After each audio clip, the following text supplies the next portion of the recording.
Section 4. You will hear an extract from a talk entitled Health on the Night Shift. First, you have some time to look at questions 31 to 40 on pages 8 and 9.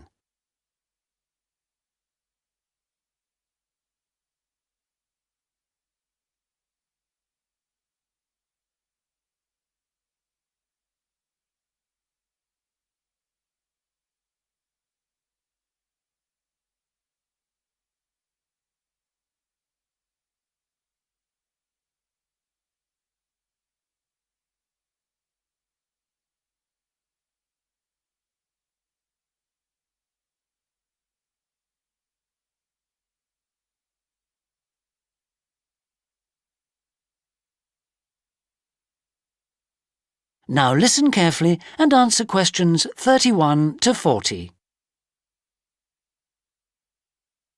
Good afternoon, everybody. In this session, I want to continue looking at health issues relating to the workplace. And I'd like to focus today on night shift workers and the health problems that are associated with their working hours. I'm sure you're all aware that there has been a huge increase in the number of workers doing regular night shifts in recent years, mainly because of the number of shops and services now open 24 hours, 7 days a week. And we need to look more closely at the consequences of changing work and sleep patterns like this. So that's what I'd like us to do today.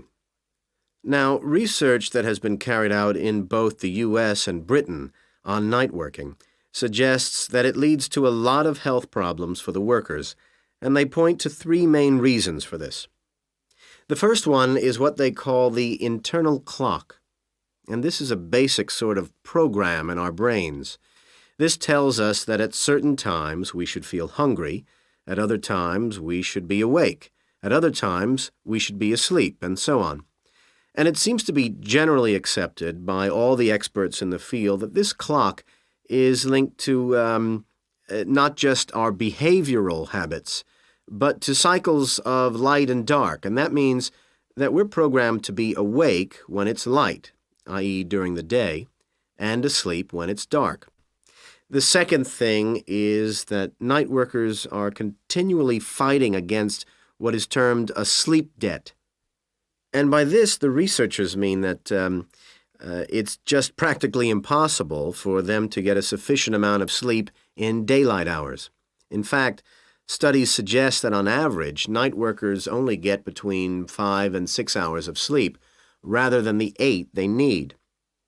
And the effects of not getting enough sleep can also lead to all sorts of problems, and we'll talk about those in a minute. The third cause of these problems is the unsocial hours that night workers have to keep. The fact that they are working when their families, their friends are sleeping, and vice versa.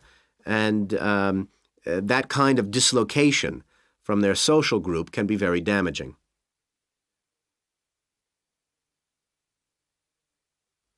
Okay, so let's take a closer look at some of these effects.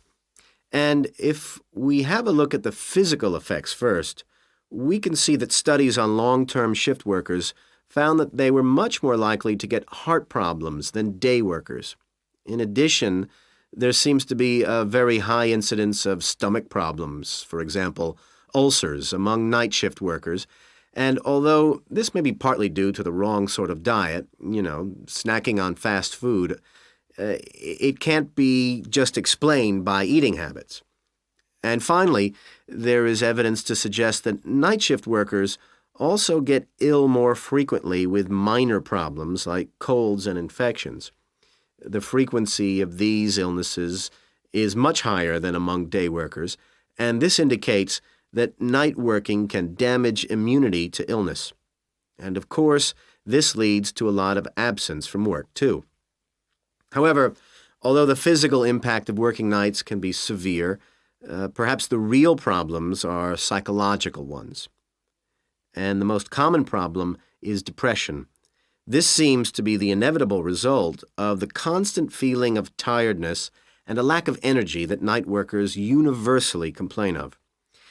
Secondly, there is a lot of evidence from accident statistics to suggest that mental abilities are badly affected, and that means, for example, decision-making ability and planning ability. And these are what control our performance. For example, we can see that the highest number of errors on the roads occur between 3 a.m. and 5 a.m., the point in our internal clock when we feel most sleepy.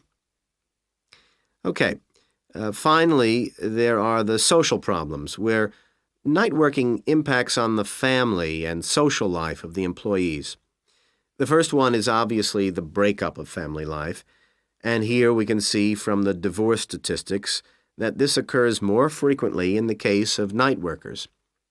But there's also the breakdown of other relationships, not just within the family, but among the peer group.